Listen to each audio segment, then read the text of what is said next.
আসসালামু আলাইকুম, সবাইকে স্বাগত জানাচ্ছি আমার চ্যানেলের আরও একটা ভিডিওতে। আজকের ভিডিওতে কি দেখাচ্ছি সেটা আপনারা সবাই অবশ্যই চিনতে পেরেছেন। বাংলাদেশের অর্থকারী একটি ফসল সরিষা। শীতকালীন সময়ে এই ফসলটি প্রায় সব জায়গায় কৃষকরা আবাদ করে থাকেন, আর এই সরিষা বাংলাদেশের অর্থখাতে গুরুত্বপূর্ণ একটি ভূমিকা রাখতেছে। সরিষার তেল এবং সরিষা গাছের যে সবজিটা রয়েছে সেটা সম্পর্কে আমাদের অজানা তথ্য নিয়েই থাকছে আজকের ভিডিওর বিস্তারিত। সরিষা বাংলাদেশের একটি গুরুত্বপূর্ণ তেলজাত ফসল। শীতকালে হলুদ ফুলে ভরে ওঠা সরিষা ক্ষেত আমাদের গ্রাম বাংলার সৌন্দর্য বাড়িয়ে তোলে। সরিষা গাছ থেকে পাওয়া বীজ দিয়ে সরিষার তেল তৈরি হয়, যা রান্না ও ভেষজ চিকিৎসায় বহুল ব্যবহৃত।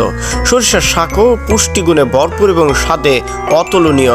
এই ভিডিওতে সেই বিষয়েই বিস্তারিত।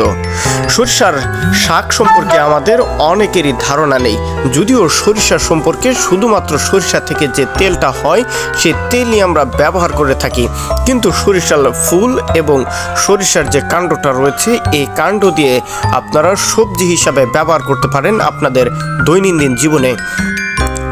হয়তোবা আমরা অনেকেই জানি না সরিষা গাছের যে উপরে অংশটা আছে এই অংশটা শাক হিসাবে ব্যবহার করে রান্না করে খাওয়া যায়, কিন্তু এই ভিডিওতে আজকে আমি আপনাদেরকে জানানোর চেষ্টা করলাম যে সরিষা গাছের পাতা এবং সরিষা গাছের উপরের অংশটুকু দিয়ে আপনারা সবজি হিসাবে ব্যবহার করতে পারেন। অর্থাৎ সরিষার এই অংশটুকু কিন্তু অনেক গুরুত্বপূর্ণ। আমাদের দৈনন্দিন জীবনে যদি আমরা শাক হিসাবে এই সরিষা গাছের কাণ্ডটা ব্যবহার করতে পারি তাহলে আমরা অনেক উপকৃত হব। যদি এই ভিডিও থেকে আপনারা বিন্দু পরিমাণ উপকৃত হয়ে থাকেন তাহলে অবশ্যই আমাদের চ্যানেলটি সাবস্ক্রাইব করে পাশেই থাকবেন। ধন্যবাদ।